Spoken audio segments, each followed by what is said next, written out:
Let's not do it. Let's not do it. Being recorded. That's what I want to hear. Perfect. Okay. Yeah. Whew. Oh my gosh. Can't even. Welcome everybody to 61C week 11 live session. Woo! Good to see you all. Boris is still trying to figure out how to get this thing going. Boris, this whole technology is new to Boris, so we're working on things.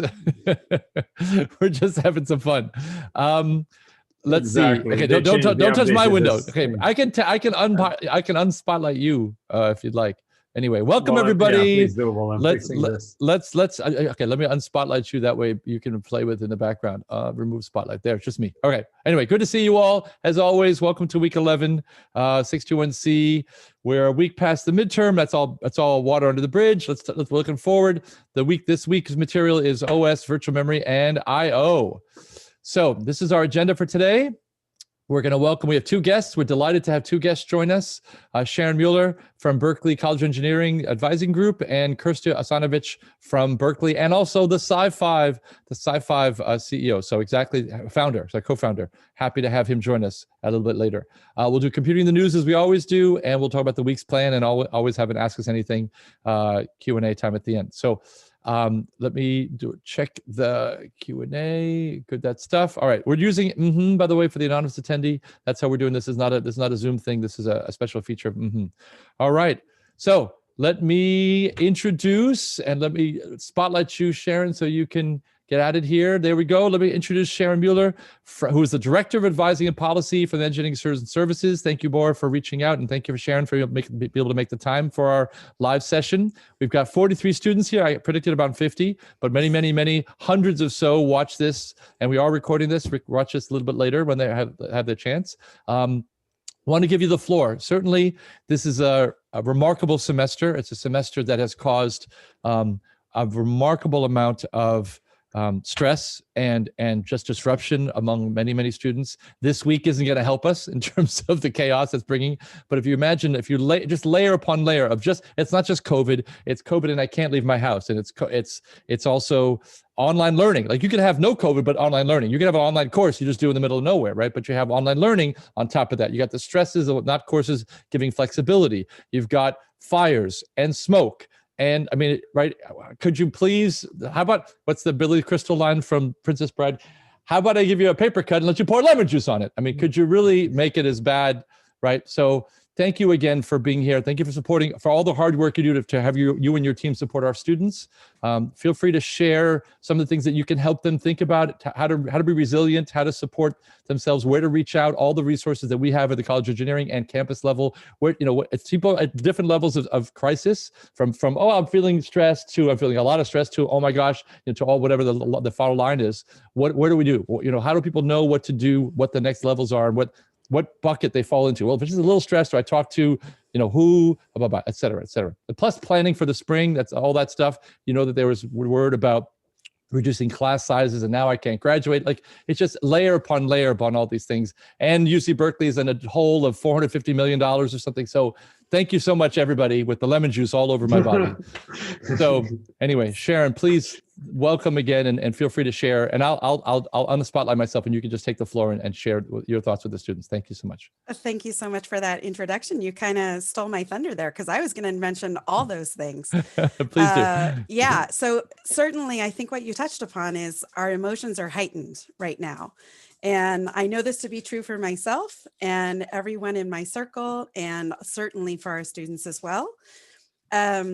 So I think it's important to recognize that that's normal. That is a normal response to everything that you mentioned. But the benefits of being part of a big campus are that we do have a lot of resources to help students. And I want to highlight kind of the big ones to help students out. It's okay if I share my screen? Yes, please. Oh, yes, it says please. I Yes, can't please. share my Oh, no. screen. Share screen. Here we We go. need to let you. All panelists, all you. All ready to go. It's all you. Yep. Sorry Oh, for there that. you go. Okay. Just fixed it. So here we go. So I just wanted to highlight, are you seeing my screen that says resources? Yes, beautiful. Okay, beautiful. perfect. Yep. All right. So I just wanted to highlight the resources that are available to all students. Now, some of these, even though they're in the College of Engineering, I also want to mention that they are available to students in this class because EECS is within the College of Engineering. So general well-being, I found an article at UCSF a while ago that I thought was super helpful in just normalizing the experience that we're all having. And also beyond that, really gave some tools and tips on how to manage those feelings and what can you do for yourself to kind of get you through this time. So if you want to read that article, I found it to be very helpful, so I wanted to share it. In ESS, we actually have 3 psychologists who work within Engineering Student Services. However, they are available to all of you as well. And I've put our website on there. They have drop-in hours 3 days a week. And you are welcome to contact them at any time for support. Also the CAPS, which is Counseling and Psychological Services, which is part of University Health Services, has even more counselors and social workers available for you. I think, I kind of look at it as coaching. Even Olympic athletes need coaching. And we're kind of in the Olympics of life right now. We're kind of in the Olympics of trying to get through this race that feels like it's endless. So if you feel like you could really use some coaching and maybe some tools to help you get through your day and kind of think about what we're all managing and how to manage that yourself, I highly recommend reaching out to the counselors.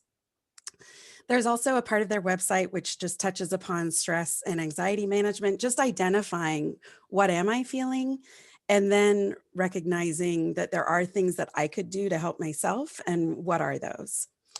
And then there's 211.org, which is if you don't want to use the university resources, you can go to 211.org and you put in your zip code and you'll be connected to a whole bunch of resources in your local community. Now we know that many families are also experiencing financial hardship right now. The campus does have a basic needs center. And if you are having housing issues or food insecurity, they can assign to you a case manager who will basically get you connected to all of those resources. The campus also has a student technology equity program that can help you if you're having issues, if your laptop is old and you need a new laptop, or if you need Wi-Fi or hotspots, you can apply for those funds. And also financial aid is doing cost of attendance adjustments pretty regularly for students, recognizing that your cost of attendance may have changed and your financial situation may have changed. So that's something that's available to you always. And also there are emergency loans that you can get through financial aid.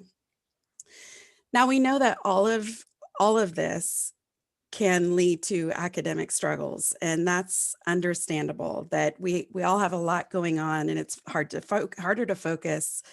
You might be under additional stress because perhaps you're feeling that this grade in your course is essential because you're trying to declare computer science, or maybe you're in the College of Engineering and you're trying to switch to EECS. So that can add another layer of stress. So some of you may find that you're overloaded and you may be in 13 units or 12 units and you may feel overloaded, and that's fine. I know that Letters in Science is totally flexible with late drops this semester. In fact, there's a form available to Letters in Science students on your My Academics class enrollment card in Cal Central. You just have to fill out the form and you can drop one or more classes. In engineering, we're also being flexible with late drops. Ours is a Google form. The link is on this slide. And you just have to write a sentence or two about what you're challenged with as far as COVID-19 or remote learning. And we're allowing late drops. We're allowing students to go below 12 units, which leads me to reduced course loads. And all colleges now are being flexible because we understand what students are going through. And we know that sometimes you just can't carry the load that you would normally carry. And then there's also the option of an incomplete grade. And that's something that if you've been making good progress in the course up until now, but you're just feeling like you're not going to be able to finish all of your courses, that might be something that you want to talk to your professors about. So we've already actually pre-approved everybody. If anybody asks for it, they get it yes without any questions asked. How about that for a policy? Is that perfect? Yeah, that's great. That's great. So that's all. So they have that in their back pocket. Exactly. That's and actually, about 10 people asked for that already, and have already pre-approved. They get it, and no questions asked. They tell us. They tell you. They don't email that. It fills a form. There's a form online. They just fill in the form, and it's all done. That's great. That's great. That's great, because I know students don't want to drop courses. I mean, we're late in the semester and they've put in a lot of work. And so that's a really great option for them. We just remind students, of course, they do have to finish it at some point, and they have to be mindful that that's going to then add to their workload in the spring semester or during the summer. And so they should plan accordingly. And we can work with those students on their course loads for those semesters as well. That's usually, I've also, by the way, promised to extend it as long as they need it. So many people say, we won't extend it past the next semester, but I've already said, if you need the summer, you need next fall, however long it takes, I'll be here for you and allow to extend them to however long it takes for them to finish it. That's great. And they just need to know that there is a form that they need to fill out with their college in order for us to do that on the back end. That's right. Yep. All right. Well, thank you very much. To extend it. They don't need a form. Yes, to extend it. Only for the extension. To extend it. Yes. That's right. Sharon, do you have time for a couple of questions? Yes, exactly. Sure. Right. Perfect.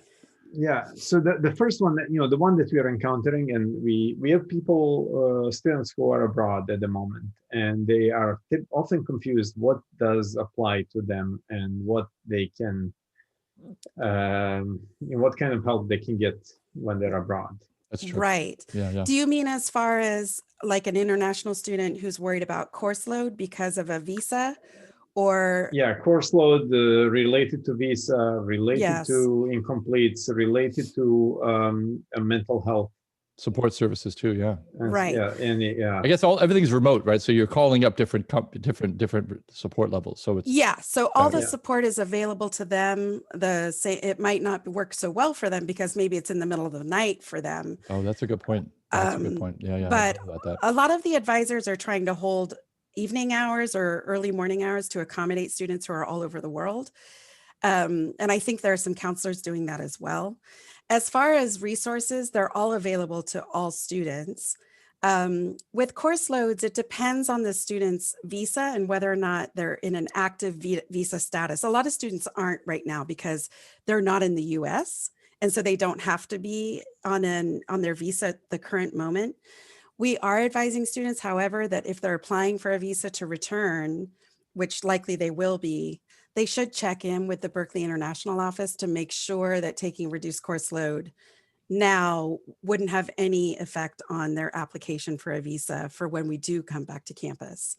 But there are also accommodations, even for students who are on a student visa, where they're allowed to drop below 12 units. They just have to go through a process with the Berkeley International Office in order to do that. And we have to sign off on it. But we're signing off on those all the time. And so I know that a lot of students are doing that this semester. I don't think this is relevant for students who are getting incompletes, though, because the incomplete doesn't get triggered in the system until the end of the year, right? Nobody would know. If they got incomplete for this course, they'd stop doing the work in this course, they could breathe, they could finish the rest of the semester with all the other courses. The incomplete wouldn't nobody would know about it until, boom, the grades are in December. So, that's not an issue for anybody. Anybody wanting to complete, don't worry about a course load. Don't worry about, this will drop me below. That's right. Because no one would know about it until the end of the year. That's right. They're still in a full course load. Yeah. Right. That's right. Even though they're not really, but they are. So it's that's nice right from the point of view. Yeah. But the flip side of that is that next semester they still have to have their minimal course load on top of this course they're doing for no credit. So it's a little bit of borrow from one, rob from Peter to pay Paul, where next spring it's a heavier course load. You're taking 12, but you're really taking 16 because there's a little bit of that. So you need to factor that into the decision process as well. Right, Yep. right. That is part of the process. But summer's out there. I mean, the summer's out there. I would say do it in the summer then, because you have to have a bit of a course load fall, spring. But summer, who cares? You could have a summer job, and you could be taking 61C in the evenings. I mean, you do whatever you want to in the summer. So I would say, so just wait till the summer. Don't worry about the spring. I think spring is really hard. Just take in the summer, you'll be fine. I think that's easier to do. Yeah, I would say most students who get incompletes in the fall, if they have the opportunity to finish it over the summer, that's usually when they try to do it. Right. It might not be that much. It turns out some people get sick and they can't hold their dinner down the day before the final. They've done everything but the final. Then what they basically do is just take the final again. So that's not a lot of workload, but depends on how much work you have to actually still do for the next semester. Right. Certainly. Yeah. Right. Makes sense. Wonderful. There's a question that the student asked. Q&A. Here is the question. So the UHS service only allows for 3 sessions free, which isn't enough for a lot of people in a very short term. Is there any other, are there any other resources for counseling if we can't afford otherwise? So, well, I thought it was 5 sessions free unless they've changed it, but and those are available to all students, whether or not they have the student health insurance plan. And so it would depend on whether or not the student has that health insurance plan or not. Students who have the health insurance, then it's a copay. And I think it's $15 per appointment at that point. That's very reasonable. And there are many practitioners in the community who serve Berkeley students for that same copay as well. So I know sometimes the UHS counselors, it can be hard to get into their schedules, but there are many in the community as well. If the student does not have the student health insurance, I think they have to have some kind of insurance. So they might want to look into their own insurance and see. But there are also clinics that do sliding scales. So, and actually the CAPS website has a list of those on there as well, that you can go for no money if you're in low income brackets. Oh, that's great. That's actually really nice. So that's available to our students. And those resources are on the UHS Counseling and Psychological Services website. Mm-hmm. So your slide was great. Can we have it to post it in the somewhere? I will send it to you. Page? Yeah, that's great resources. Wonderful. I think it would be a useful one to be actually put on EEG's somewhere for accessible to all the classes. That's a good point. That's a good point. Sure. Yep, definitely. Thank you. That's a very, very good one slide summary. Everything you need to know about advising and services. And the layers important too. Folks, anybody else have any questions? Sharon is such a resource. Anybody have anything else? Jumping into the Q&A or the chat very fast before we have to transition. And I put my email in the slide. I'm happy if students do not have to be in the College of Engineering to contact me. So if they're in LNS, they can certainly contact me and I can get them connected. I actually learned something. I didn't know that if you were taking an EECS course, which this course certainly is, you get access to the resources that are connected to that. So that's a great, yes. I thought, well, no, whatever your college is, sorry, you're not in you don't have that special handshake for EECS. I didn't know that. That's great. Including the Center for Access to Engineering Excellence, which offers free tutoring for anybody in our courses. And even in math courses or physics courses, you do not have to be in the College of Engineering to get that. Outstanding. I don't know how the tutoring is working. I'm usually, drop in the tutoring center. I don't know how the tutoring works online. Maybe that's a little harder to do. It is. It's still drop in, but yeah, it is more challenging for sure. It's still drop in on campus, you mean? So it's drop in online. Oh, drop in virtual. I see. Oh, yeah. So they actually meet with someone first. Drop in a Zoom room. Wow. Yes. Wow. Look at that. Yeah. And you meet with somebody first and connect it and understand the system and how it works, and then you actually engage it. Then they put you in the room. Yeah. Oh, beautiful. That's good. Like a triage kind of thing. That's good. Yes. Nice. Well, I don't see any questions popping up. Thank you so much. All right. Thank you so much. Thank you for giving us the class time. Oh my goodness. No, this is a great, well worth the time. Thank you again. Thank you. Goodbye. Bye, everyone. Thanks for all you do, folks. Wonderful. All right. Thank you. All right. Thanks. We're back. All right. Let me spot. All right. We have our guest. We have our guest. Wonderful. We have a lot of guests. This is a good day. Kirsta, good to see you. Let me switch slides here so you can see it. So do you want to do the introduction? Well, I can say a few words. Kirsta has 3 full-time jobs at the moment. Each one of them is listed at less than 50% of the time, I guess. So he's a professor at UC Berkeley.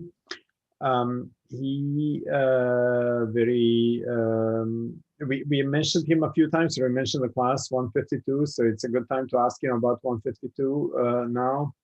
I know a lot of students are interested, and there is an interesting situation that we are facing that, I think both the class and the waitlist are full. So I think something will need to happen over there. Wow, that's great. Good to see the interest in 152. Wonderful. Yes. Yeah, exactly. Yeah, so I think Kirsty will have stuff to deal with over the next few weeks or months. But I think we need to unglue that one or get it unstuck so people can get at least on the wait list. He is also is one of the co-founders of SciFi, but I think he spends a lot of time in the RISC-V Foundation, where he's the chairman of the board. And perhaps he can tell us a few words how he got here. Maybe we usually ask our guests, how did you get here? How did you become a professor to work with you? Were you just born and said, "Oh, okay, I'm going to be a professor in Berkeley"? No, is the short answer. So it all started a very, very long time ago. I think when I was a kid growing up, I grew up in England for one thing. So I was born, even though I'm Serbian ancestry, I was actually born in England and grew up in England. Growing up in a very small town in the middle of England. And the school there, I was interested in technology and things. But this was very early days. So like, for example, I think my school got one computer for the whole school. It was an 8-bit micro for the entire school. It was a Commodore PET. And I was about the only person who had any idea what it was supposed to do. And at the same time, I actually bugged my parents into buying me one of the very early 8-bit computers, a thing called an Acorn Atom, which was from the Acorn company in England. I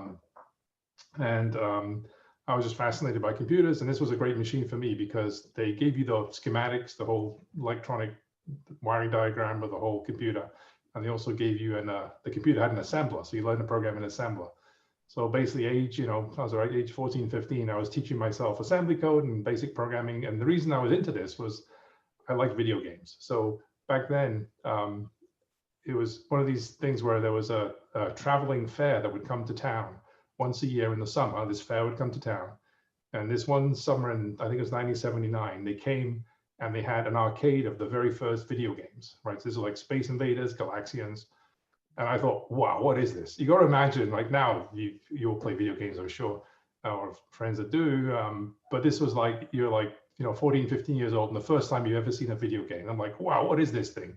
And you emptied your whole school budget, your whole college budget on that, probably, yeah. Right? Like all of us did. Yeah, so I'm still paying back, the 10 pence pieces. My poor mother, she probably lost all these 10 pence pieces when I went to play these games. Right. I was just fascinated. Like, this is just amazing. How do they do this? And there was the other unfortunate thing was, this fair came and went, but then an arcade opened up, literally about 3 minutes walk from my house. And this arcade, all these video games in, and I could just walk in there now. And I would spend too many like late afternoons, evenings after school in this place, and too many 10 pence pieces. But I got to know the owners of the arcade. I was there so much. And then I started like getting them to open the machines. I was looking in the back of these machines, like how do these things work? Wow. I'd open them up and I'd see all these circuit boards and everything. Wow. And I'd be like, this is pretty interesting. And I started reading up about it. And that's kind of what got me into computers, was figuring out how these video games work. So I wanted to learn how to write video games. So I got the little computer. So I started programming. And the thing was, after I got into writing games, I really didn't play the games that much. It was more fun writing them than playing them. But I was also interested in the processes, how you build why did they pick this design why did the 6502 have the AX and Y registers? And why were there only these instructions, not these other instructions? I was still getting my head around this, as this is in the equivalent of high school, I guess. I had this computer, and I had got to remember, I had one computer. My school had one computer, and that was it. And then during high school, we had dial-in access to a PDP-11 in the next town. So this town was 8 miles away, and there was I think it was like a 9K6 board modem that connected our school to this computer 8 miles away, and all these terminals were hanging off this PDP-11. I learned to program on the mini computer there. So this was also fun. And that got me, so I was very interested in computers at that age. But then I went to college. I went to Cambridge as an undergrad, and I did electrical engineering because computer science wasn't a serious subject yet. So the attitude then was, oh, computer science is just the thing you do off to the side, but the serious stuff is engineering. So I did an engineering degree, specializing in electrical engineering. And at Cambridge at that time, the people who did computer science were considered the failures. Like if you couldn't do physics or chemistry or biology after the first year, you would go off and do this. The final 2 years would be a computer science degree. That's funny. Yeah. So funny. Yeah, and also if you really failed, you spend 2 years doing something else, then do really badly. There was a 1-year consolation degree in computer science you could get. So it really was considered. So I didn't do computer science at the time as a degree because it wasn't considered a serious subject yet. You couldn't do an entire 3 year. I think the degrees were 3 years. You couldn't do a complete 3-year degree just in computer science. So I did electrical engineering. I think that was actually a good choice for me because I learned a lot about, voltages, currents, the physical side of things, which, I'm interested in computer architecture. It's very important to understand how to build real machines. And also my thinking at the time was, this computing software side of things is kind of easy, I've been doing it for a long time. Whereas the electrical stuff, that was hard. I didn't know that. So I wanted to learn. It's the stuff I didn't know. So I was excited to go learn about, how to build circuits and, do complex math and things that I needed for that side of stuff. So the other thing that happened to me was while I was going to university, I was sponsored by a company called GEC. This was the British company GEC, not the US company GE. And the British company GEC, they had a sponsorship program and they had a research center in London, in Wembley, near where the big football stadium is. So I used to have to go there in the summers for internships. And also part of the deal was I had to go work there after I graduated. So I finished my undergrad, then went to work with them. And what I went to work on was a big 5th generation computer architecture project. So they put me on a big Esprit European research project in computer architecture. And that's what really got me more interested in computer architecture. So I started reading these papers from these guys in Berkeley and Stanford about risk. And, it was all like, oh, this is really cool stuff. So during that, after undergrad, basically working on a computer architecture research project, working on a chip design, that's when I got really into doing all this. And at the time I thought, well, this is really cool. I want to do more of this. And when I left undergrad, I was 100% certain I did not want to do a PhD. I just want to go build stuff, do real things, and not, because in England, you have to realize the PhDs were considered more ivory tower and academic. And I wanted to go build stuff. I like making things, right? But after a couple of years working at this in this research project, reading these papers from Berkeley and Stanford and other places, I was like, yeah, this is exciting, but I want to do a PhD in the States. I didn't want to do it in the UK. That didn't sound like fun. So I applied to all these schools, well, a few schools. I picked, Stanford, Berkeley, MIT, and Caltech were the 4 that I applied to. And Berkeley and Stanford were my top 2 choices because I'd read the papers from Hennessy and Patterson. So that's why I was excited to go there. And I got into Berkeley. I was very lucky. That was my first choice. And I got in with I remember I got an offer that included being a GSI in my first semester at Berkeley. So I came to grad school in Berkeley. Arriving in Berkeley was my first time arriving in America. So I came to Berkeley, to go to school, and I'm like, where's the beach? Right. So we do have a beach. It's just really far west. This is California. I thought, where's the beach? Like come to Berkeley and it's very pleasant, but it's, The other experience I had, my first day on campus at Berkeley, I was staying with a host family in Orinda. So I took the BART to Rockridge and walked up Telegraph. Walked up Telegraph to come into camp. No, I walked up College to come into campus. And I was walking up, there's all these guys with long hair, all the 60s clothes, and the whole street was light. I'm thinking, wow, Berkeley really is in the 60s. I have to grow my hair long. And now I have. And what's going on? This is really in the 60s. What I didn't realize was the Grateful Dead were playing at the Greek. My first day on campus, this is what I saw. What's that smell? Yeah, that was my introduction to Berkeley. My first day on campus. It was a Grateful Dead concert. So I got to campus. Obviously, had a great time. Learned a lot. Though I must say, coming to America from the UK, my first impression was Americans are crazy. They're just They work way too hard. And I was a TA for 60C, which was the predecessor of 61C. Right, that's right. My appointment. So I actually was a TA for this class with Paul Hilfinger, who was the wow, wow. first semester. And I just remember how hard everybody worked in the, I'm sure it's exactly the same now. I know it's exactly the same now, but I was thinking these undergrads are doing in one semester what in Cambridge you would do over, a year. Wow. And you were taking 3 other classes too. Yeah. How great these Americans are. And all my other foreign students I was hanging out with, they're like the same. These Americans are nuts. But after a few months, we were all nuts too, and working just as hard, right? So sure. We got into it. That was exciting. Oh, one other thing happened that first semester I was here was when the big earthquake hit. So Loma Creator hit during a 60C class. Oh my goodness. I had to transcribe the notes, and the video included the earthquake right in the middle of the. Look at that. 1990. Yeah. Yeah. 1989. Oh, sorry, 89. Right. That's right. 89.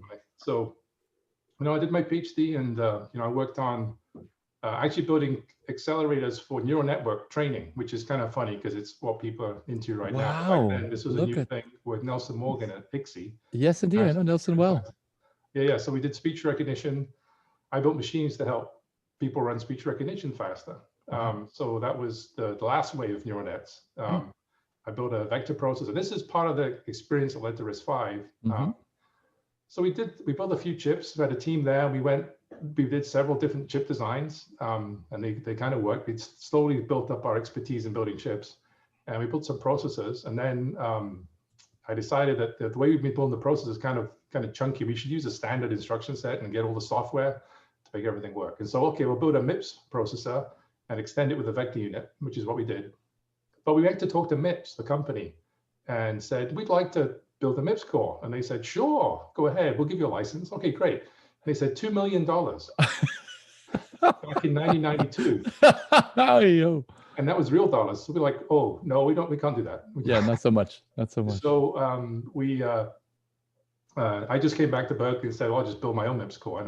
I know all that we'd have gotten for that $2 million would be their blessing and some test vectors. Right. There was no softcore industry or anything at that time. Verilog was still a new thing. People were just learning how to synthesize from Verilog. I remember working with the Berkeley CAD researchers, Ellen Sentovich, and she's working on SIS synthesis tool. And I was using early versions of that to do the synthesis for this chip. So it's very early days. So anyway, we just ignored MIPS, and I just built my own MIPS core from scratch. But that was one of the formative things for RISC-V. It's like, why are we paying these guys so much money for basically a list of opcodes? Didn't make any sense at all, right? So we built this vector thing. It was a big success. We actually shipped it to 9 sites around the world, and people used it for training, training. Wow. So then that was my PhD. Then it was like, well, what to do next? I decided, one of those things, going all the way through grad school, I didn't know whether I wanted to be a professor or go work in industry, or be a professor, go work in industry, and I must have gone back and forth about 10 times. There was one point we were going to do a startup with Creative Labs, Sound Blaster guys, because this vector chip, it turned out Dave Wessel, a Sandman, had ported all this music synthesis software to it. And so there was a thought, but then I thought, no, I need to get my PhD. I need to get, one thing, I needed a green card. I also wanted to actually get a PhD. So I finished then. And then I went off to MIT. So what happened was I didn't even apply to MIT. They called me up because they come and interview. I didn't really want to go to MIT. I didn't think so until I got there. I thought, oh, this is a cool place. Went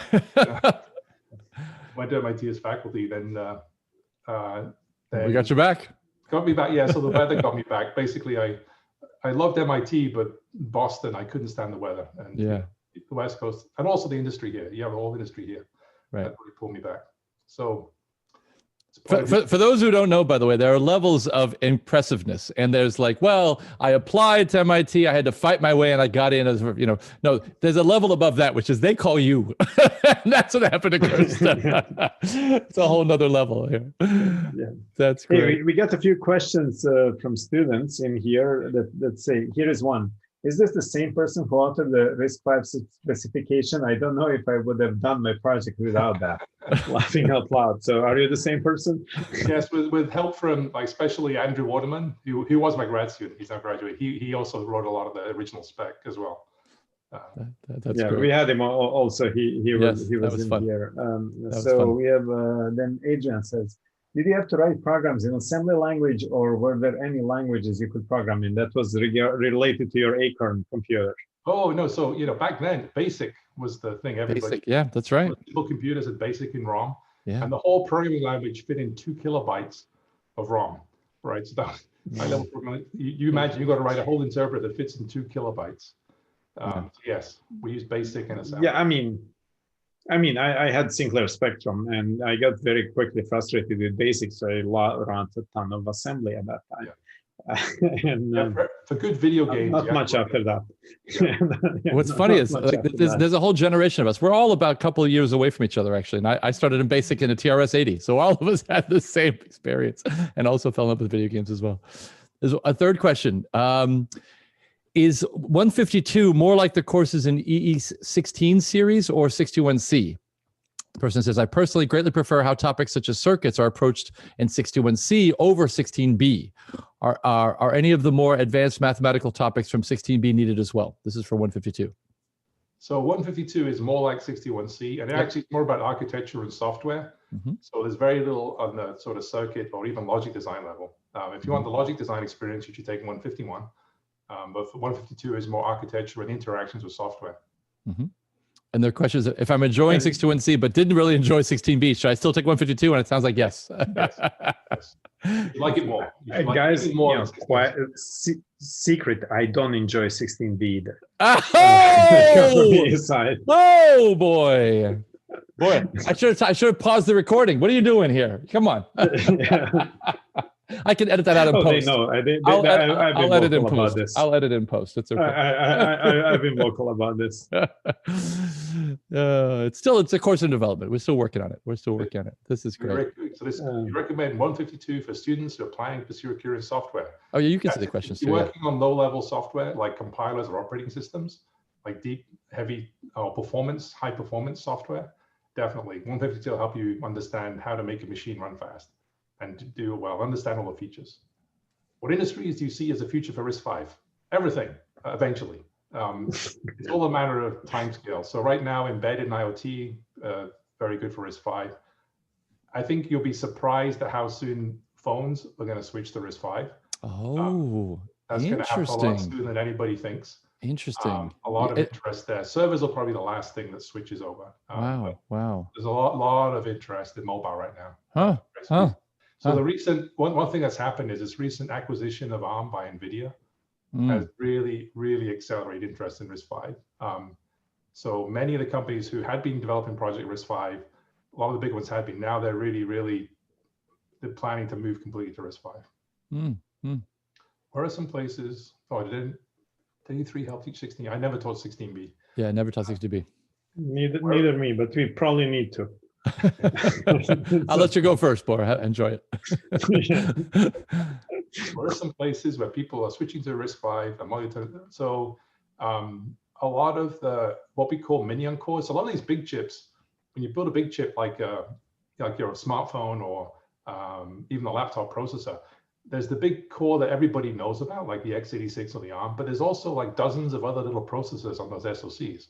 And those are places where people are switching those from what they currently are over to RISC-V. Another area where we're seeing a lot of activities in storage controllers, like SSD drives. Big companies like Western Digital announced they're switching everything over to RISC-V. They ship billions of devices. They're paying a lot in royalties on those cores. They're really keen to move to RISC-V. Also, they can customize it. So SSDs have custom ECC, error control, and compression algorithms, and they build extensions that optimize those. So that's another area.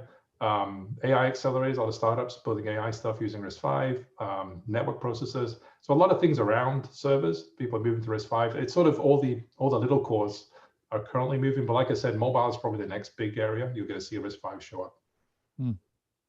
Good stuff. So I have a question, and then we'll let you go. We have some other logistical things. So the SciFi announced this PC-like platform that is RISC-V based. I think it would be spectacular to move all of our 61C labs to that. Then we go from from the beginning till the end Right. Stay in RISC-V. Don't have to switch over to x86. x86 who? That's how painful is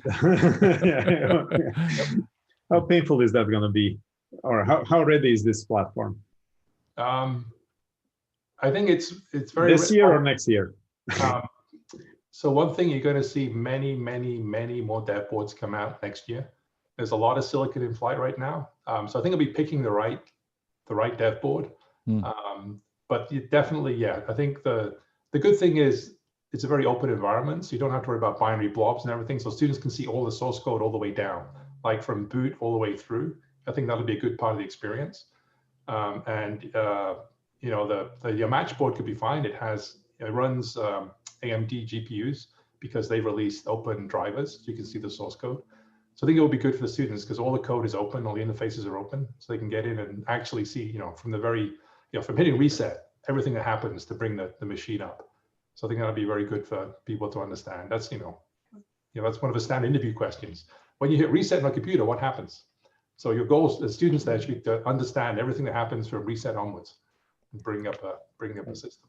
Yeah, that's great. There are two quick questions. Can we get quick one-liners? Are there any parts of the RISC-V ISA, let me see, that you want to do differently or disagree with? That you would want to do differently or disagree with? Yeah, with 5 years or 10 years of separation. There's already annoying things that we put in there, like we wish we did differently, but they're not that big a problem. It's like them. We know the problems, but they're not really a big. They're not worth starting again. The other thing you realize, as soon as you build an ISA, you kind of get stuck with legacy. And you have to just work with what you decided to do before. And part of the craft of an architect is actually working with legacy. That's what you have to do. Instruction sets live for like 50 years.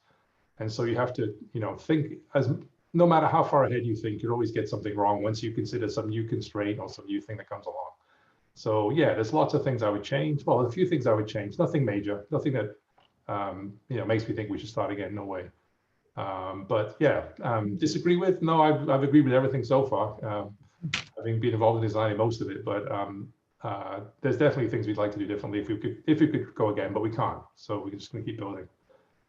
If you switch to Linux PCs, on that last question, if you switch to Linux PCs, will we not need to simulate RISC-V in Venus and instead run it locally? Yeah, if it's running on a real RISC-V natively, you don't need to simulate. Though the simulator gives you more observability. So you may want to simulate it so you can, you know, trace and debug and do things and see what's going on better than running on the actual hardware. And actually, you know, relative to what's happening tomorrow, there's a call for open hardware, open software for voting machines. So you can imagine some future where, based on this, you know, open architecture, you can see all the way down. You know, here's a voting machine, and if you want to tear it apart, there's nothing that would be proprietary. So you could imagine a future that might involve that. Yeah, there is actually government grants for that for RISC-V. There's people building voting machines around RISC-V. Yeah, that's wonderful. Thank you for doing that. Great stuff. Yeah. Thank you so much. Let's give Kirsta a hand. Thank you so much. Thank you for inviting me over. Great to see you. Thank you again for here. It's funny how close our connection was. We both were, you know, grad students here at Berkeley together. It's funny that you were on the 5th floor doing graphics. You were on the 4th floor probably with Randy and Dave and all that. And it's funny how we all work together. And last week we had Tom Bird in here, and I think he took that class in '89. He's AMD senior fellow now. All right. Good stuff. Okay. Thanks again, Kirsta. Thank you. Good to see you, my friend. All right. Very good. All right. So we're back here. Let's talk about some computing in the news. Let's see. I remove Kirsta from the list. There. Okay. All right. So go ahead. SciFi. Go ahead. Do your thing. Yeah. Do we have energy to, you know, they unveiled the Linux PC based on RISC-V processors? Do we, you know, are we ready to shift the labs? Can we get going? And switch over the labs? I mean, it turns out that it took a grant, I believe. It's either a grant or somebody had money to buy the Hive. So we're going to need some equivalent thing. And he kept talking about a dev board. So it may be that, you know, we have to have a fully debugged, you know, a machine that can drop on your not a dev this board. Thing you plug in, I mean, by looking at what is in there, you plug in the supply network and a keyboard and monitor, and it goes. Right. I mean, you can imagine a model where we do, we could see how what the horsepower of this thing is, whether it can support all the users who are going to be using it. But no. We need probably a couple of hundred of these. Yeah, I know. That's it feels very Raspberry Pi like. It feels like we could have a lot of them. It doesn't look that expensive. Yeah. A lot of them, and then hook them up to a big network, and then just log into maybe actually put them in the machine room. To be honest, if not a headless set that you could check remotely. I love that idea, but it might take a grant to make it happen. Yeah. I mean, they're not that terribly expensive, I think. I was looking at it here. I mean, it's going to be quite a bit of development, 600 something bucks. Right, 665. That's gonna. But you need supplies and monitors and stuff like that for hobbyists and engineers. Yeah, it is basically a much faster, much more, a much better produced Raspberry Pi, essentially, right? It's a box. It looks like this. You get exactly that, and you'd have to then wire it together and put kind of a casing around it, that kind of thing. Yeah. All right, I'm looking at 4 minutes left. We got some things to cover. It's exciting. That's some good stuff. That's some good stuff. Let's do a quickie schedule check-in. We're at week 11. We're at lecture 29 Monday. We're basically a new topic. You want to, Bora, introduce it, mentioning this is a whole new reset of lectures again? Yeah, so we every few weeks in this semester, we kind of, in this class, we get a fresh start. So we are now, on Friday, we started a module that deals with operating system support, virtual memory, and I/O. So it's, it builds up on a lot of stuff that we have talked about. It covers some of these questions that Kirsta mentioned. What happens to a computer when you press the power switch and it starts booting and you realize you don't have a keyboard connected and so on. Right. So we cover some of that. This part of the material is, you actually don't need too much of it for the project 4. It does help understanding generally how things work, but it is, we have a homework that is, and that does cover that material. And there are labs that are helpful, as we said from last week, the labs are optional now. Right. And we cover it, So that is essentially what we have with us. And then we are going into parallelism next week. So things are moving fairly fast. Parallelism is covered by Project 4. Right. Perfect. There was a question, are 2 homeworks due next Monday? I thought we collapsed 2 homework into 1 to say they're both due at the same time. We moved 2 of them. Right, but it looks here on the schedule. We postponed it from, The schedule may not have revealed it because it says 8 is due 11/9 and 9 is due 11/16. I think we actually ended up moving 8 to 9's due date. Isn't that right? But we didn't update the website. I thought that's what we had done. So we'll make sure to fix the website on that one. Yeah, I think that there are 2 that are due next week because we moved one that was due we didn't want to have Friday. We didn't want to have anything also due this week either. So that's another concern. Exactly. We've been bringing that. Who knows what's going to happen tomorrow? We've talked about this in other classes, trying to, if there might be protests, there might be chaos. We hope that everything's peaceful.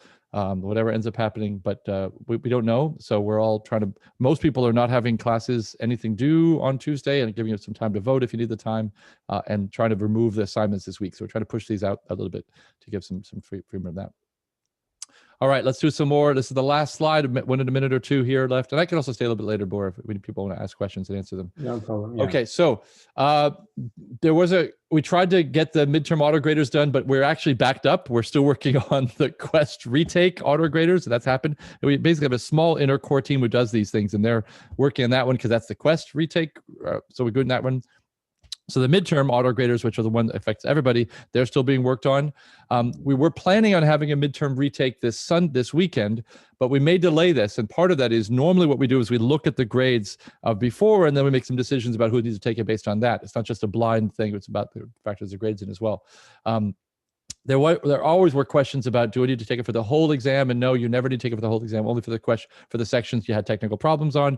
Oh, I had some trouble in section 3, the one I started with, and then the camera fell, but then I figured out how to plug it in and not have to fall. And so then everything else was fine. Well, then it's only section 3. You might need to do it. It's not a guarantee. We might actually waive it. So well, that's the plan. So we may end up having to delay the retake this weekend so that we have all the grades in to know who would need to take it. So it's not like if you had a we don't want to make people have to do more work than they had to, and sometimes we'll just take the grade. If it depends, we'll have to read all the quotes. Well, the video went off for 3 seconds. Well, probably 3 seconds is okay. Well, it went off for 5 minutes. Went off for 20 minutes. Like how long? So there's a kind of a soft edge on this, and we have to make some calls there. And I've made that call. And I forgot to submit the video. Well, then. Yep, exactly. I forgot. Well, what to do about that? Project 4 does launch this week, so that's the exciting one that we need some of the material for this week to launch. And here's there was a question that came up. By the way, I should mention there is a group of students who are organizing representatives to come meet with us in our staff meeting on Wednesdays. Please do respond to that Piazza post. I didn't link it here, but there's a Piazza post where people were saying, fill in this form and we'll have a meeting. We'll kind of choose some folks. We'll have a rotating group of students who come visit us. So that'd be great to get feedback from everybody. If you want to be one of those students, please fill in that form and talk to those students and then get yourself on the list to come meet with us. One of the questions that came up during that important meeting we had last week, and I want to thank the students for doing that, was you've made some homework optional. Is it really optional? And we certainly want to say it 100% is optional. What that means by making it optional is it's good for you. It's like eating your broccoli. You can survive on eating your broccoli that meal. If you just want to eat something that doesn't have any green vegetables in it, that's okay. You probably survive, but it's better for you to have your broccoli. That's what this is. This is good for you, but you will survive it, which means on the exam, the material from, I believe it's homework 9/11, Bor, if you want to correct me on that. Yeah, 9/11 are the ones that are optional. Yeah. And so that means that material from the homework will not be an exam. When in a way I say, whatever material on the exam around that material will be from lecture. Okay, so if you don't do the homework at all, you can get a perfect score on the exam. Does that make sense? I'll say it again. If you don't do the homework, you could still be able to answer the questions based on attending the lecture, understanding it from there, and moving forward. There'll be nothing directly from the homework that you had only seen from the homework we'll be assessing. There might be overlapping if it's on the homework and on the lecture. Well, then we can test it because it's on the lecture, but nothing only from the homework that's not on the lecture we'll test, if that makes sense. And just to make sure, I mean, we went carefully through the material of the classes that depend on us on 61C. Right. Yep. And homework 8, if you don't do it, if you don't retain any of that material on virtual memory, you're not going to have any good time in 152 or 162. 162, so you definitely, need to take this one. I mean, yeah. That's not gonna work. Right. But homeworks 9 and 11, I think that those are reasonably covered from scratch in anywhere else that that depend on us. And there was also, so there's two questions. So the labs truly optional like homework. What we're going to say is the labs are a place for you to learn the material deeper. So the labs are things where the labs are not being checked off. You're not being graded for them, but the material, this is important. We're distinguishing what we did with the labs with the homework. Homework, again, you don't have to do it. You can ace the exam. I would say not true for the labs. I would say you need to go through the labs to learn them to do that. What's different is you don't have to do the labs that week. That was the difference. And you don't ever have to show us at all. If you went through the labs and eventually learned the material, that's going to show up on the exams. The labs are not optional. It's a good question to ask. The labs are not optional in terms of the material still covered. That material is a great exercise. It's great practice. And that is going to be then tested. So it's not going to say, well, what do we do on the lab page 14? We won't do that. But you'll learn the material in a deeper, richer way that then would be there. So it's not something you have to, oh my gosh, there's 19 things due this week. No, relax it. It's not something you never need to show us. We just know, but we encourage you to do it. We encourage you to ask questions to your TAs and to your staff about it, but we're never going to force you to do it by a deadline. But that material is still on exams. Again, never directly from what's on line 14, but that material is how you go deeper into the material. Maybe an example, caches. There'll be some problems on caches you'll do in labs, and it might be an exam question that's very similar or not at all similar, but you are learning about caches there, and caches is certainly on the exam. So that's the idea. So labs are truly optional in the sense of not having to show us anything, but the material is covered. Unlike homeworks where that material isn't covered, the lecture will be fine. That's all you need for this and that.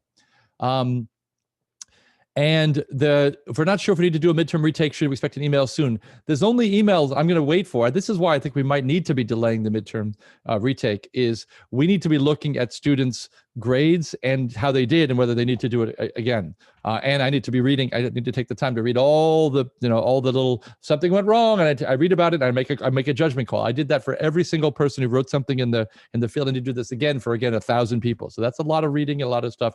And it might need, and what happened for the questions, it took so long was we had to get all the grades in, then I had to read everybody, then cross-correlate them to decide who's doing it. And then once I give the list, I give you one more chance to say, well, I'm not on the list, or I shouldn't be on, I should be on the list or should not be on the list, to find out what the final list is. All that took about 4 weeks.